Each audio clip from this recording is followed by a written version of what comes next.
இன்றைய ஹதீஸ். அஸ்ஸலாமு அலைக்கும் ரஹ்மத்துல்லாஹி வபரகாத்துஹு. இக்ராமுல் முஸ்லிமின் தலைப்பு தேவையற்றவைகள் தவிர்த்தல்.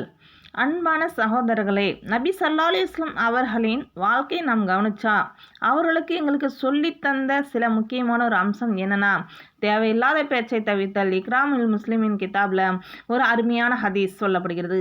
நபி ஸல்லல்லாஹு அலைஹி வஸல்லம் அவர்கள் தோழர்கள் மிகவும் கவனமாக இருந்த விஷயம் எது தெரியுமா? நாவை பாதுகாப்பது.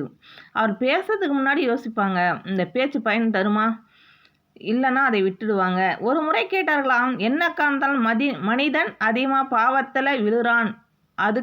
அதுக்கு சொல்லப்பட்டது அவனுடைய நாவு. அன்பார்களே, ஒரு வார்த்தை பேசுகிற சுலபம், ஆனால் அந்த வார்த்தை ஒருத்தருடைய மனசை உடைக்கலாம், ஒரு குடும்பத்தையே பிரிக்கலாம், அல்லது நம்முடைய பல அமல்களை அழிக்கலாம்.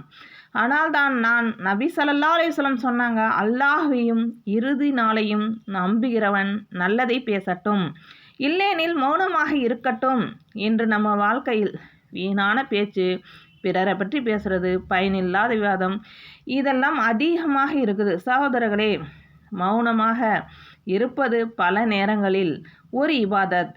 அதுதான் ஒரு முஸ்லீம் உண்மையான மரியாதை செய்வது. இது கற்றுக்கிட்டாலே அதுதான் உண்மையான இக்ராமுல் முஸ்லிமீன். அல்லாஹ் நம் எல்லாருக்கும் நாவை கட்டுப்படுத்தும் தௌஃபீக்கை தருவானாக.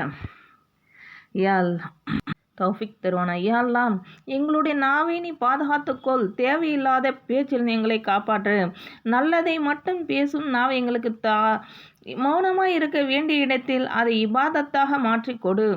யா அல்லாஹ், எங்களுடைய வார்த்தைகளால் யாருடைய மனசும் காயப்படாமல் எங்களை நடத்தி வை. ஆமீன் ஆமீன் யா ரப்பில் ஆலமீன். அஸ்ஸலாமு அலைக்கும் ரஹ்மத்துல்லாஹி வபரகாத்துஹு. இந்த மாதிரி பயான் பேசுகிறேன். உங்களுக்கு ஏதாவது தெரியப்பட்டுனா எனக்கு கமெண்ட் பண்ணுங்கள், லைக் பண்ணுங்கள்.